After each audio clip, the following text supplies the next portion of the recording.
Dear Dhamma friends, this is the time for our day's Dhamma talk. May everyone settle down for the Dhamma talk and give the consent with 3 times sadhu, sadhu, sadhu. Namo tasse bhagavato arahato samma sambuddhasse. Namo tasse bhagavato arahato samma sambuddhasse. Namo tasse Bhagavato arahato samma sambuddhasse. Katami tayo dhamma bahukara sappurisa sansevo saddhamma savanang dhammanu dhamma patipatyati. Dear Dhamma friends, now we are in a residential retreat, or we can say full time in meditation program.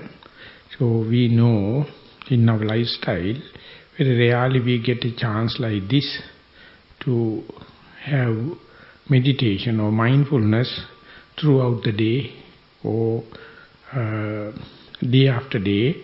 So therefore we have to value it, we have to facilitate it so that not only just mere coming and take part, we have to understand how can and how should one facilitate this precious time.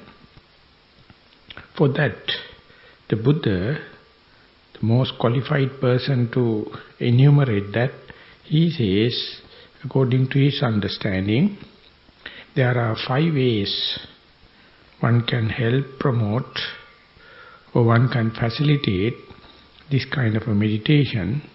In a sense, it is a group responsibility as well as individual responsibility. So it is being expressed in the book of 5 in innumerable gradual presentation. It's what you call Anguttara Nikaya. So I thought of just present the basic idea about these 5 things that one must take care, and then go to the intended topic today. So as far as these 5 factors, so 5 things you must know about the facilitating or help promoting of this retreat, the first and foremost thing the Buddha mentioned is you must be restrained in your moral sense, or ethically restrained. That is, we call precepts. When and where we live in our day-to-day life, hardly we have chances to abide by these ethical rules. So therefore, sometimes we are slack.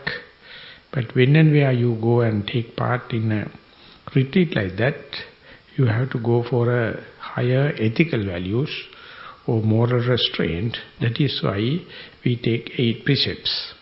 As far as we are taking 8 precepts, we maintain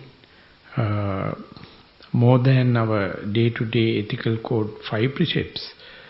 We abstain from taking meals, or specifically the staple foods after midday, and we do away with beautification or garlands and scenting and other cosmetic decorations, and completely observe the celibacy. So these are always reminding you are in a retreat. So that is a way you refresh your mind and remind yourself, I am in a retreat. So therefore, first and foremost thing is the precepts. And as we discussed in the question and answer session also, when we are taking a group effort, it's very helpful for one to fit into the group atmosphere as far as we are abiding by the rules and regulations. So therefore it is a first and foremost thing. This is called Sila Anuggahita, and this one has to restrain, that is called moral restraint. The second thing is Sutta Anuggahita, that is what we are doing now here, that is to listen to Dhamma or listen to the teaching of the Buddha so that your mind get refreshed regarding the theoretical understanding, regarding the book knowledge, or listening from others. During the time of the Buddha, that was the only method of teaching. One preached, the other listens. So we all are, in a sense, listeners of the Buddha. That is why we call Savaka. Savaka means that we are listeners. So therefore we have to allocate some time solely for this theoretical understanding, for this theoretical the book knowledge, and therefore listening also important. That is why in the timetable daily we have allocated 1 hour, complete hour for the Dhamma talk, or the talk on the what are the important things that one must know, or in a sense meditation instructions, or sharing with the knowledge, sharing with Buddha. And the third aspect is the discussion. One must have, has to have kind of a dialogue. So you must have access to ask questions and difficult things and get the clarification then and there. Because in the meditation you come across a lot of new things. When it happens, if there is no any way to rectify, you entertain doubts, and that will be a great hindrance. So therefore, in order to get rid of that, the discussion is very important. And the important, interesting thing in this teaching of the Buddha is he is openly invite each and everyone to not to accept anything without inquiring, if you don't, only merely by faith or superficial faith. And questioning is not a criminal offense. You can question anything, and it is, if you are accepting without questioning, you will never progress.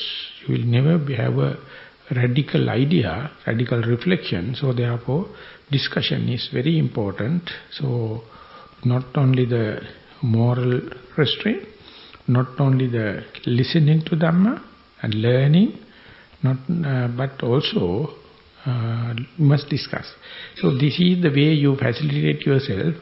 With this kind of knowledge only, you practice in the sense of concentration meditation.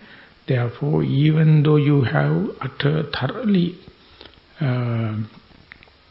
aware of the theoretical understanding, or even though you listen to Dhamma in a regular way, or even if you do discussions and dialogue, if you are not practicing as such, if you are not putting them into practice as such for the concentration, the progress will be hindered. And the last one is not only the concentration, further you have to develop inside meditation, that the wisdom may be, it's a result of your concentration, but that also must be in your list. The last one, the way of facilitating and help promoting your retreat.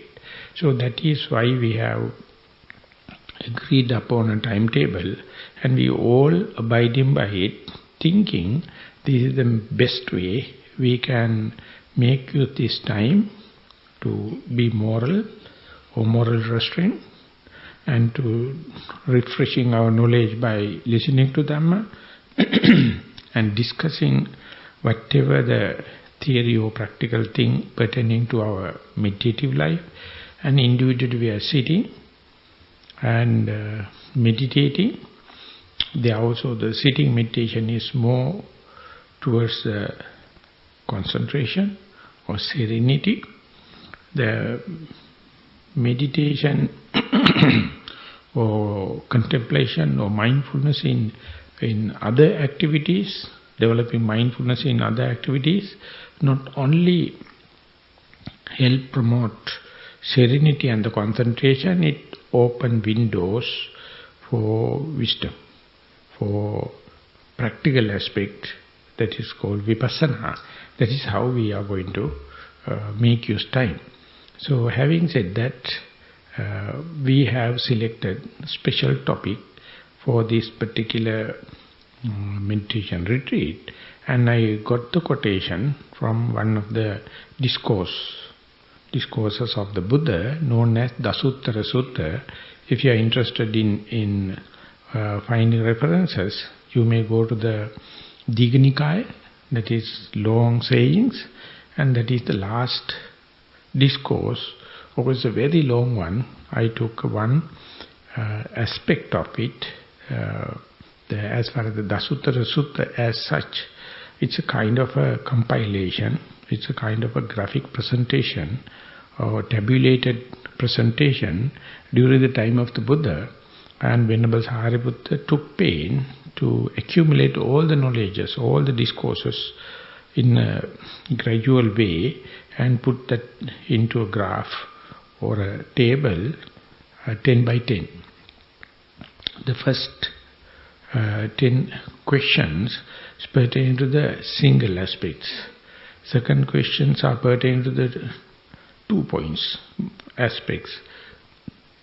Third one is for the 3 points, 4 points, 6, 5 points, like it's going to the 10 points and is asking a series of questions and himself giving the answer. Is the first time ever in the human history the epistemological study done to present in a complete comprehensive way. That means Venerable Sariputta is having such a foresight. At that time there were no any recording systems, there were no any writing system, there were no any literature presented in a firm way. So only way is by heart and teaching the teacher to disciple, and therefore there are a lot of chances to lose some aspects. That's why he presented it in a graphic way or in a tabulated way. If there are anything missing, at least one can understand something missing. That's very important. That is why Venerable Sariputta has been so honored. He was thinking in time to come, whenever something going to lost, at least one can understand the damage, how much it is being done. And not only that, if you study the Pali Canon, that is the formal teaching of the Buddha, there are a lot of other ways you can compensate it.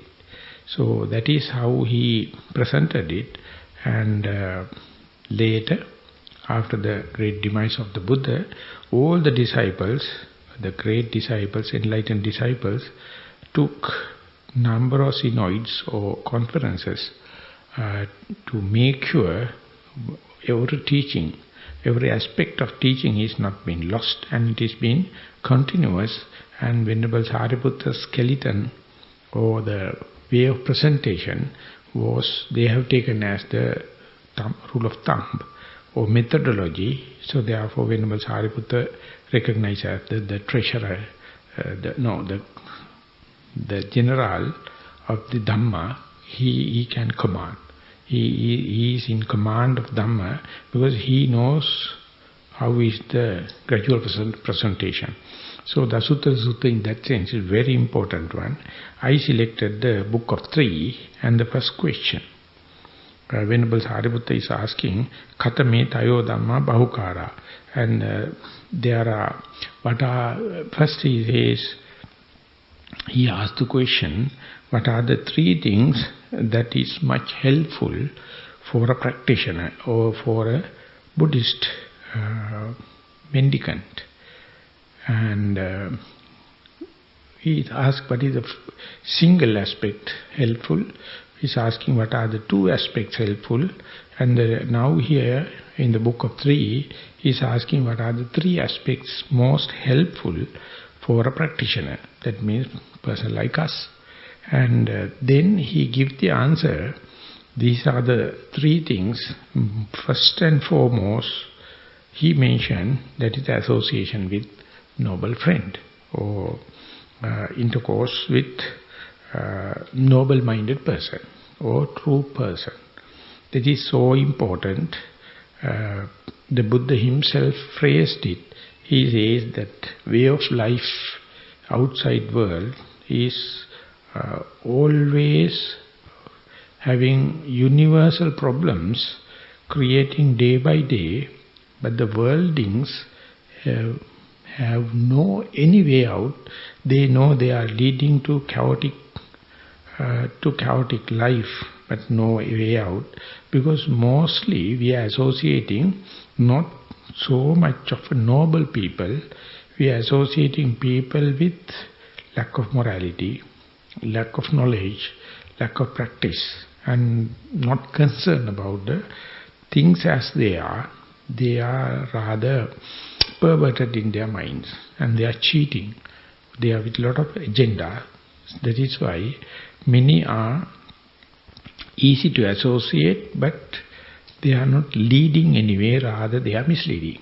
Under such circumstances, if you do not know whom to be associated, you are utterly at lost. Of course, at the beginning, to the face value, you feel socialized, you feel forward, you feel manneric, you feel everything, but at the end, you have to suffer a lot. In order to not to have that kind of a way, the Buddha prescribed, and Venerable Sariputta is reminding us association with the noble friends, true person, and the noble-minded person. That is the topic I thought of taking time as the topic of the day. Just to enumerate the balance is Saddhamma Savanam. While associating, you have to listen to true Dhamma, or the truth. And the last one is not only association with the good friends, listening, but you have to practice. You have to put into practice. Dhamma patipada.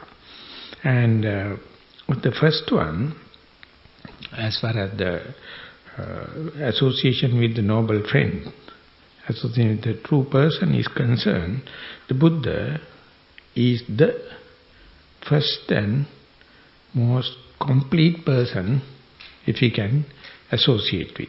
So the Buddha not only prescribing association with the good friend, but he himself exemplify, give a role model for a good friend. But you see, now we are more than 2,600 years, of course 2,550 years delayed when compared with the comparative time of the Buddha.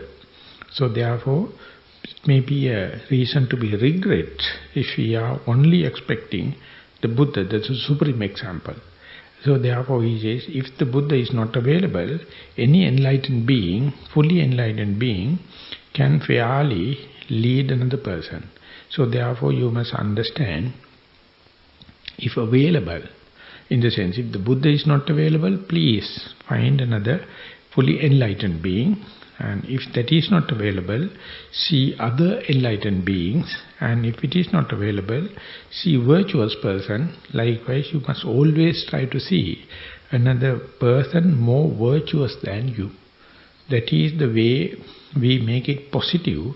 Otherwise, in the traditional Buddhist, whenever they are being preached or prescribed to associate good friends or noble person or true person, they say, I am sorry, today we don't have such. So therefore they take the excuses, they make it as an excuses, not necessary to meditate, not necessary to be a Buddhist, because nowadays no good role models like. But if you read or if you study it in a practical, pragmatic sense, what the Buddha mentioned is, find another person better than you, virtuous than you, and then while associating, his prime duty is to lead further into still a better person. So that is the way you can understand whether your first selection is good. When I am associating with my teacher soon after the ordination, he never boasts, telling I am the best person, or I am better than you. He says, you selected to associate me, and it is my duty to lead you to still further, still good person, so that your endeavorance is not at lost. It will be slowly leading to highest noble person, and therefore you may understand cannot happen overnight. You can't conclude by associating a person, he is the best person and I must get it in an accelerated program. That is not the way. You have to associate again and again and see whether that particular person is leading you for a higher association. So soon my teacher passed away after 2-3 years after the ordination. In a discussion, he hinted me that there was a very good master in Burma, and he never pinpointed me, but in the general discussion came to me. Soon after that I went to Burma and was so lucky to have at least 2 teachers in this single life. My teacher Venerable Jnanarama as well as Upandita Sayadaw at Burma. Soon I see him, I understood, because he was a younger person and well versed in Pali grammar and meditation, as well as leading so much of people. Even though it is difficult to associate him, even difficult to get the direct contact with him, he had his own institution. So I went there. So I found it is kind of a leading thing. Whatever the friend you selected, whatever the noble person you selected, and if you do it wholeheartedly, that particular person not only give the grace, but lead you to a further or help you with the second aspect, giving you more Dhamma, giving you more the truth or ways to find the truth. So therefore it's a dynamic thing, it's a dialectic thing. So therefore naturally more and more you associate a true person or a noble person, noble-minded person, you become more vigilant. You become more diligent and open-minded to go further. But how to select, how to discreetly understand the noble person, because each and everyone is bragging on the earth. Whatever they are doing, they are telling, I am the best person. You go to any meditation master, they will say, I am the best person. My method is the only method. If you are going to the other method, you are wrong. You have to come here. So it is just like advertisement.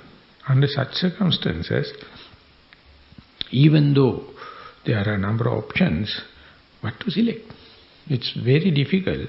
So therefore ultimately Buddha himself presented some criterion how to find a good friend, and still I am repeating, even then it is not a conclusion overnight you can draw. You have to keep on associating. Ultimately, the day you understand the quality of a true person, and as far as you are searching such a person outside, you are utterly at lost. You have to find the qualities, and if it is developing within you in this quest, in this endeavorance, then you can understand. More you acquainted with, familiarized with noble qualities, the world is not such a desert as far as noble friends are concerned. If you are a bad person, if you do not know the qualities of the good person, noble person, you definitely take a wrong yardstick and measure people by their richness, by their beauty, by their fame, any kind of thing, ultimately you may find it's an endless game. So therefore one day you may hit the target, and in return, more and more when you associate such a good, noble person, you must feel you are developing these qualities within you. And this is hitting or meeting with the noble friend, for my understanding, it's utterly natural selection. No one can for sure tell this is the person. But you have to have your trial and error. But anyway, if you know, according to the teaching of the Buddha, if you are believing Buddha, the qualities that you must look into, qualities a noble person should carry, and if you are aware of it and associate with that such a person, not you are chasing behind a person, not you are make attraction with the person, but you are searching for the qualities and attributes, and then it is quite impersonal and it is philosophical. Rather we can see it is scientific endeavorance. So we'll take time to understand what are the attributes, what are the qualities a noble person should have according to the scriptures. The first and foremost thing the Buddha mentioned is pyocha. That particular person must be a attractive person. He must have already developed charisma and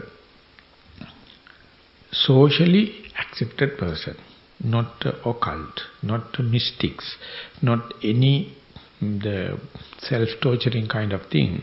He must be already a social being.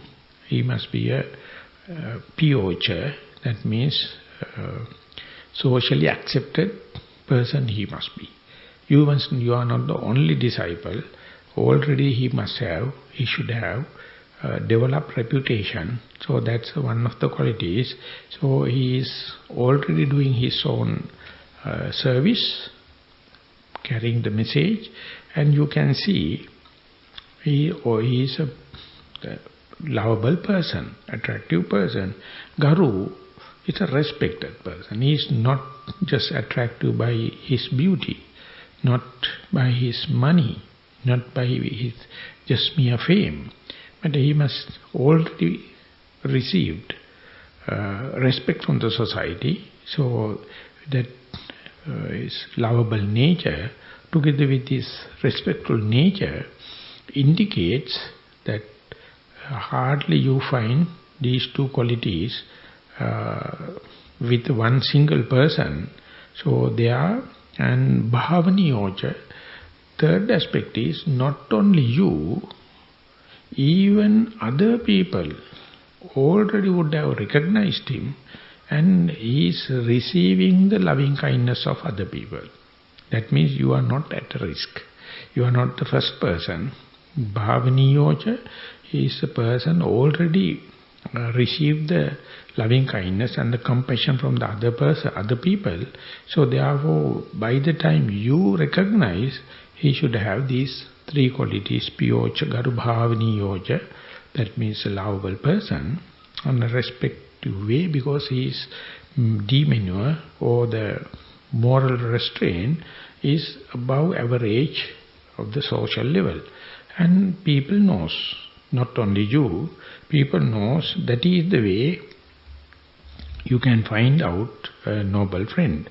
And the fourth quality, vattancha, after accumulating these qualities, he is concerned about well-being of the society, well-being of the world, well-being of the people. So therefore he is daily fulfill his duties towards the well-being of the being, himself as well as the society at large. So it is vattancha, that means a dutiful person. He is not a lethargic person. He is not a hiding kind of a person. He knows his mission and he is fulfilling it.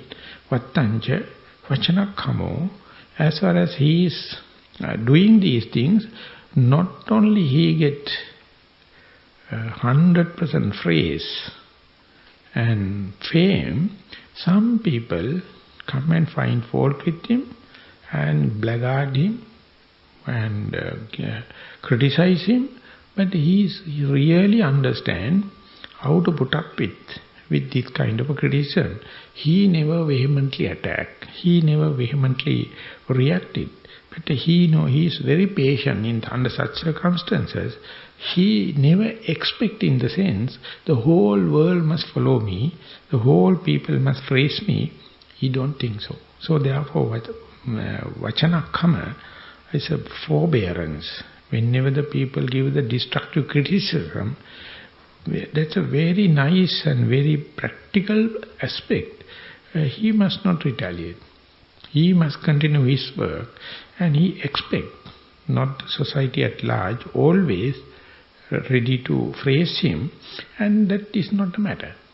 So if you misunderstand, or if you do not become pragmatic and practical, you may think that whole world must be praise him, my teacher must not be criticized. And whenever the teacher criticizes, if you also going to get angry, disheartened, that means that association is more affectional kind of thing rather than factual. So therefore you may associate him, and your friend may find fault with him, criticize it. But even then, he knows how to put up with such situation, so that when you see the character of the Buddha, there's a lot of incidents where people were not happy when the Buddha was carrying his message, mission. Others get hurt. So ultimately they lost their temper and they personally damaged him and tried to damage him, but he never retaliated the way the enemy is doing. His retaliation, his response was completely like a contented person, and therefore one can understand through this Vachanakkhama, or the forbearance, how much he is contented, how much he is mature, pragmatic. And the next example is Venerable Sariputta. Venerable Sariputta was a kind of a person, carried out so much of duties to the fellow meditators, towards the Buddha and towards the Dhamma, and he was recognized, renowned. You can't disturb him. Always he is having this forbearance, and whatever the people are disturbing him or criticizing, he never get angry, and he says, I am working just like the earth. Anything you put on the earth, some people dig their treasure on the earth, and some people urinate upon that or defecate upon that, the split upon that. Whatever may be, earth never get defiled. So just like I am forbearing, it's a very vast thing, no one can destroy it. So likewise, he says, Venerable Sariputta himself says, I am just like earth, or I am just like the wind. The wind can take the perfumes, flower smells and bad things, but wind by itself never get disturbed, never get spoiled. So it carries, but whatever it is carrying, quality of the air is the air. The fire also the same. Any firewood or any carcass, anything you put there, it burnt it, but fire is fire. And water, fire, earth, all the elements he take it as an example and says, that is the way I do. So it's a very good way of presenting, so that you must understand his qualities become more prominent when and where he get destructive criticisms. When the people are disturbing him, and present day you can see among the leaders, political, social and economic, they are so much worried about their reputation and a name, so they are very badly get disturbed and attacking the other parties. So therefore, they are short-tempered people. Ultimately, their reputation or their good name is overnight you can destroy, if you are strategically planning it. But the way the Buddha explained, not that you are gaining qualities overnight, and you are not losing your good name overnight. That is the way Vachanakkama and Gambirancha Katankatta, whatever the other people blame or phrase, whenever chance happens, he talk and address and lead people to the profound things, not trivial thing, not superficial thing. So just to get the cheap popularity, when the time permits, when the person is ready, he knows, and then give a profound talk and profound the advices. So that is the way he make use the chance. Whenever someone is happy to follow him, he know the time, he know the place, he know the person, and give a profound talk or profound advice or proposal or project. So you can understand, on top of all the qualities that I explained, he never while away time. He know the appropriate technology or appropriate way of associating with the people. Last one, but it's very interesting, he never mislead people. Today you can see people are becoming leaders, always they have agenda. They have either money or fame or gain, whatever may be. Therefore, they are not worried 100% about the followers, but they are worrying is how much they can exploit them. But the noble friend or noble person never exploit people. So to understand that, it takes years.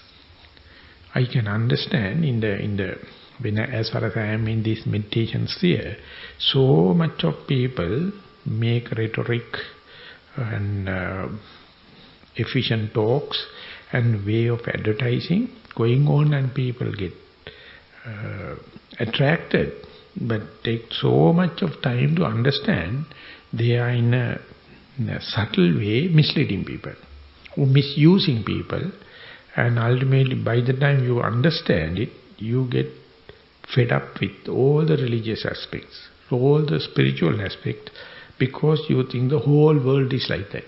But if you know, you must associate noble friends, but the responsibility is upon your hand, not on the other person. The moment you give it to the other party, you are at lost.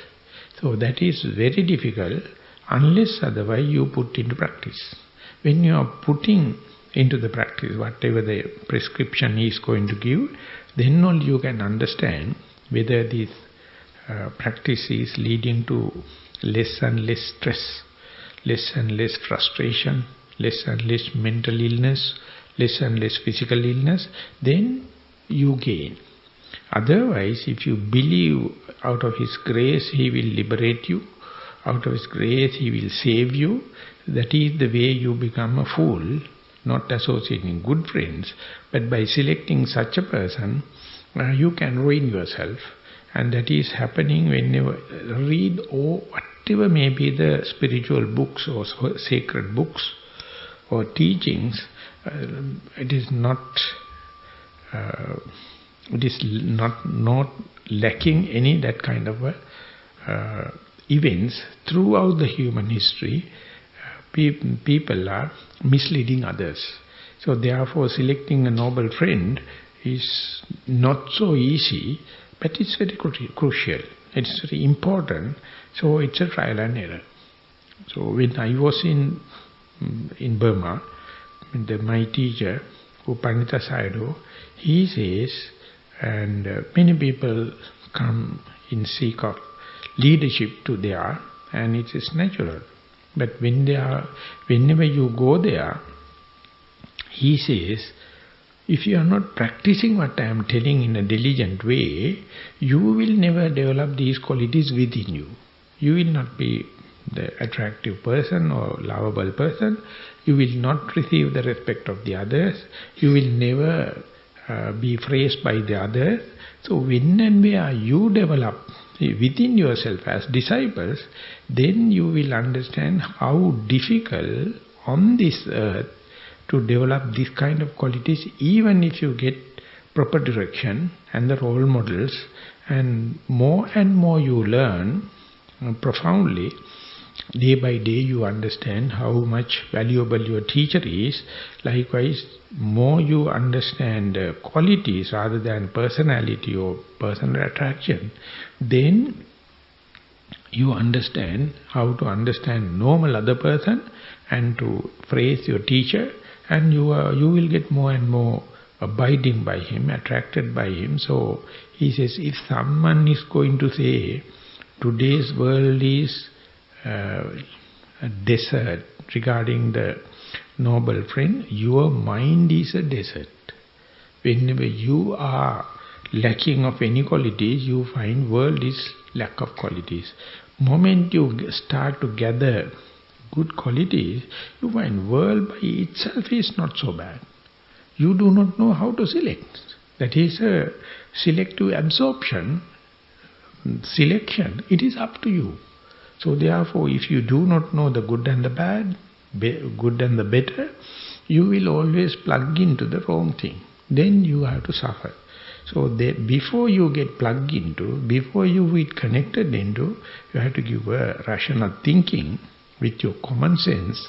And if you hit the proper thing, through these qualities, through these attributions, you can understand whether it make you happy, less and less frustrated, less and less tensed, and less mental illnesses. And then not only you praise your teacher, you understand there are some other, may not be like exactly like Buddha or any your first teacher, but there are a lot of other people. That is how moment you start to develop this loving kindness within yourself, you see the world is lovable. Whenever your world is full of frustration, disappointments and disheartening, the world also appears like disappointing and disheartening. So therefore the teacher, if he is a noble teacher, will teach you world is the world. Your attitude, your approach or your view, if it is not changing, if it is not open, if it is not radical, you will ever in the same vicious cycle. Instead, understand the human mind is a fully endowed thing. It's a full of possibilities, full of potentials. But if you are not exploring into that, I will simply say by being mindful, then your investment will not give so much of gains.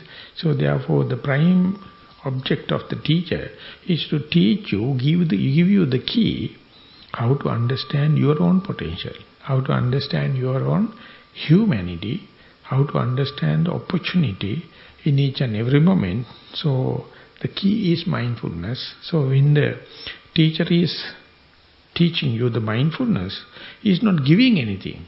He is just phrasing. Mindfulness is it's a panacea. And at the beginning, of course, you have to take time to understand it. It is painfully slow. But once it is gathered, the momentum, you understand even the mindfulness is a mental concomitant. It makes complete refreshment to the mentality and the physicality of the external world. So it is make the world more greener, make the world more diligent, vigilant, as much you become diligent and vigilant. So therefore, whenever you learn this art, how to find a personalized good person or noble friend, or the true person, you find he reflects your good nature, your noble nature, and he will never discourage you, he will never undermine you, he will never make you inferior. So even though you are in a very bad-tempered or bad situation, he or she will let you know you have the total potential. So therefore have a new look, have a fresh approach to the next thought moment, and try to see something positive way, in a creative way. If you have that kind of opening, definitely in the next moment you will be a reborn, you will be a beginner, you will be rejuvenated, and you feel that your freshness coming from the teacher light. Oh, it is just an example. Teacher is setting a role model and give the key, give the principle, and he is not giving any material, or he is not answering your questions or giving the answers to your question. He is asking you to sort them out through this Dhamma, and ultimately he is catalyzing. Only the catalytic effect he is having, not materialistic effect. No any spiritual grace. You may feel it, but that is not the ultimatum. It's a catalytic effect. Your own potential will go there, and the Buddha indicates, if there is no such a prompt, if there is no such a cursor, if there is no such a catalytic effect, your mentality is utterly inferior. You are cursing yourself. You will never see the potential. So it is like a reflector, as someone is showing, holding a mirror in front of you. If you have the correct perspective, you will see yourself through the teacher's role model. But later, whenever you are progressing, you yourself will see you also can be another true person or a noble person to another person. That is how it is, lineage is happening. You are not helping people with grandeur way, but asking them to be here and now. Just it is an endowment or birthright. Try.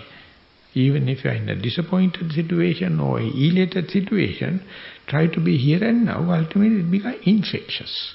Whenever the noble teacher going to give the true teaching to the inner circle is spreading it to the society at large, because it is just like a bad habit.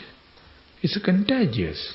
When and where it is happening, whether it's good or bad, when and where you apply it, or when and where repetitively apply it, the momentum gathers.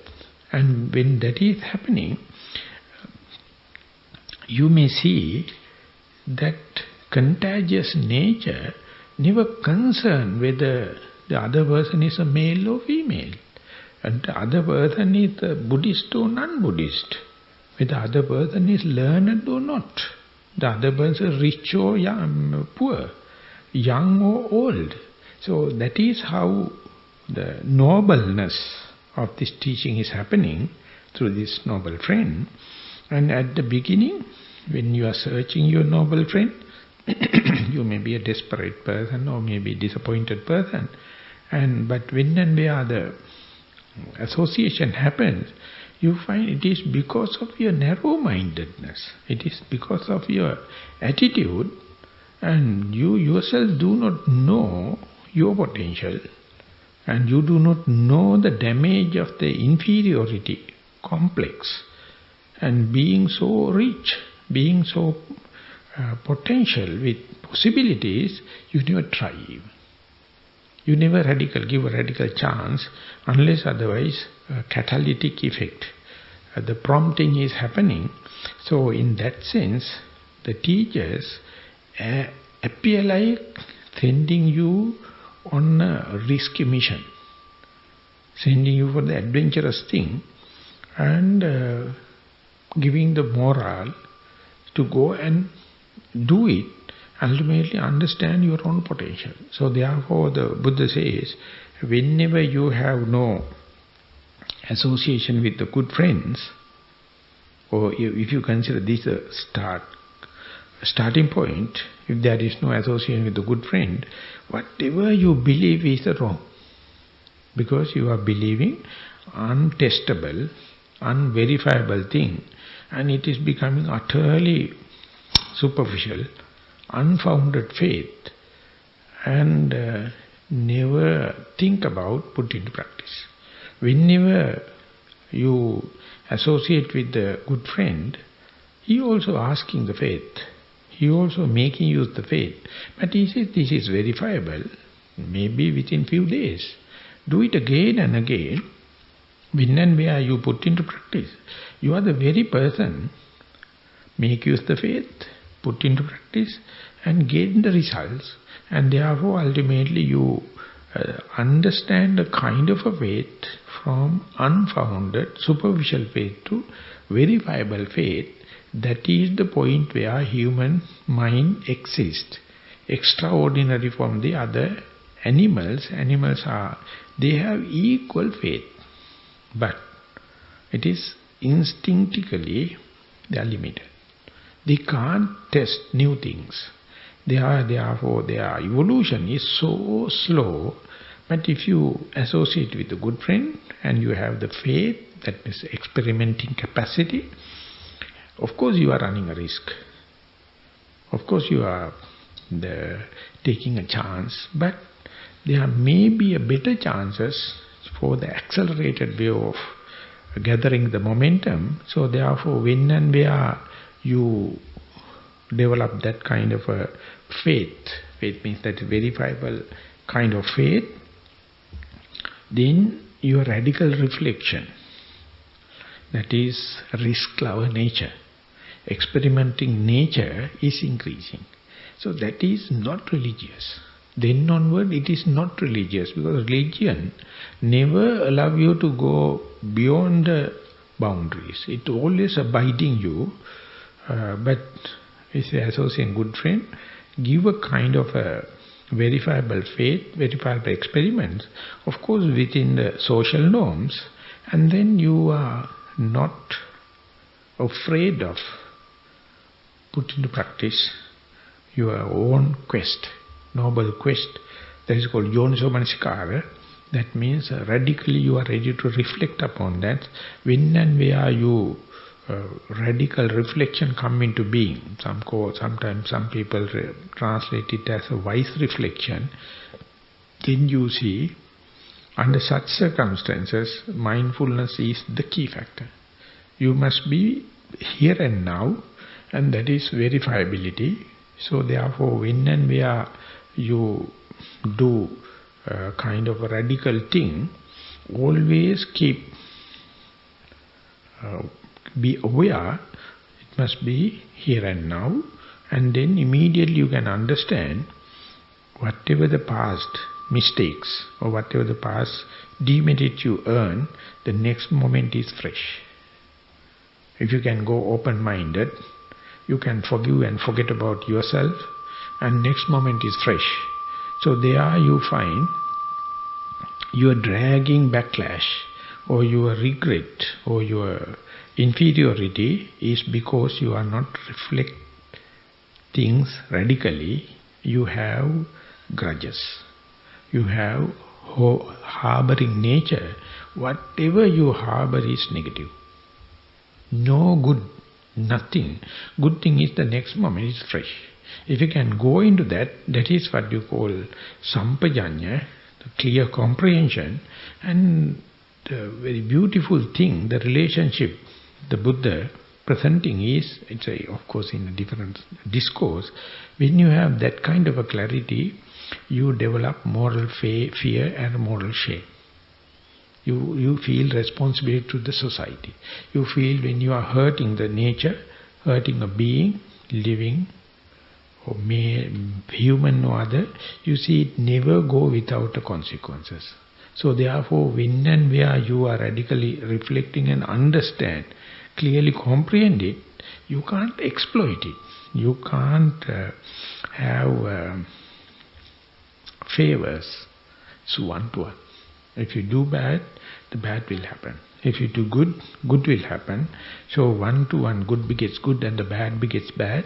You verify with each and every action you do, every thought you do, every word you do. Ultimately you feel, you develop the responsibility, not that you are doing a lot of things, not that you are talking a lot of words, not that you are proliferating thoughts. More you do without moral shame and moral fear, you don't know the bad accumulation. So therefore main thing is, first do no harm. Main thing is restraint, and whatever you do, in accordance to my terminology, bookkeeping. How many things you do, and it is also for the utility value, not for the fun, not for the sake of pleasure, for the utility value, and wait and see what is the consequence. And whenever you are talking, see the utility value of what you are talking about. Whenever you are thinking, it may be happening like proliferating, and at least you may see how much you think volitionally, and how much the involuntary thinking you recognize as myself. That is the starting point of the worries. Whenever you are mindful and clearly comprehend, you see it's a bad habit of the mind. It is thinking, but it is the thought without the thinker. The moment you understand that thoughts are without any volitional or willful or without a thinker, see how much you are worrying. And ultimately how much wrong attribution. And therefore, when and where the moral shame and the moral fear come into being, then you can say you are living. Otherwise you are just a puppet. Otherwise you are just an animal. You are just with the tendencies, just with the directed dispositions. So you don't know at the end of the day why I am being motivated to do that. And consequences are, majority are discouraging, and still tomorrow also you are going to do the same. The moment the moral shame and moral fear come into being, the relationship is, the Buddha says, your senses, your eye, ear, nose, tongue, the body, physical, verbal senses you will guard. Not due to fear, not due to the police people come and punish you, not with your teacher, not with the parent. But you understand, if at all you to control your senses, it must be backed by this moral shame and the moral fear. Otherwise, whatever you do is quite artificial. You are imitating and no much of benefits. So when and where you feel your own responsibility to the control or restraint, that means you do only the utility part, that is what you call the morality. That is what you call the sila. Otherwise, even though you appear like a cultured person, even though you perform so-called good things, you don't know the mechanism. You are just follow with the suit of the society, but no inner understanding. So therefore, the mindfulness and the clear comprehension must be beacon light. Must be the verification point. So it is coming from the teacher's example, and unless otherwise you put into practice and feel the results, you will consider the teacher as a spiritual being and expecting the grace and all the magics and all the kind of things. But if the teacher is correct, he or she will lead you to verify within yourself. So therefore, ultimately, you yourself will replace the teacher. You will learn the art, how to do even without the teacher, and that is, by the time you will be another teacher, and you will be the leading light for the society. That is how the most important thing in the meditation retreat as well as the meditative life is, have a role model, have a noble friend, have a true person, and ultimately get infected, and ultimately the grace will continue. You will be just a medium to pass this good message to the rest of the world, and therefore you are not whiling away your time.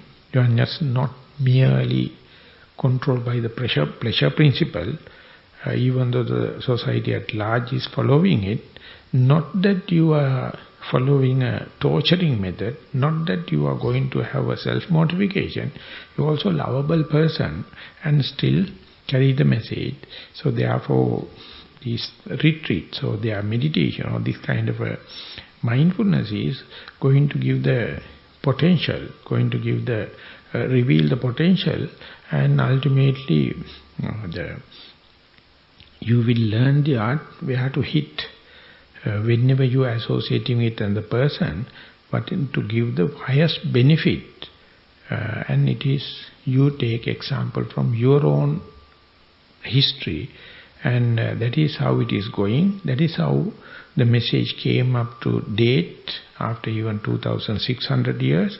I hope this instruction given in the meditation and the talks and the discussions are helpful for you to sort out your own benefits and for more encouragement and the endeavorance of this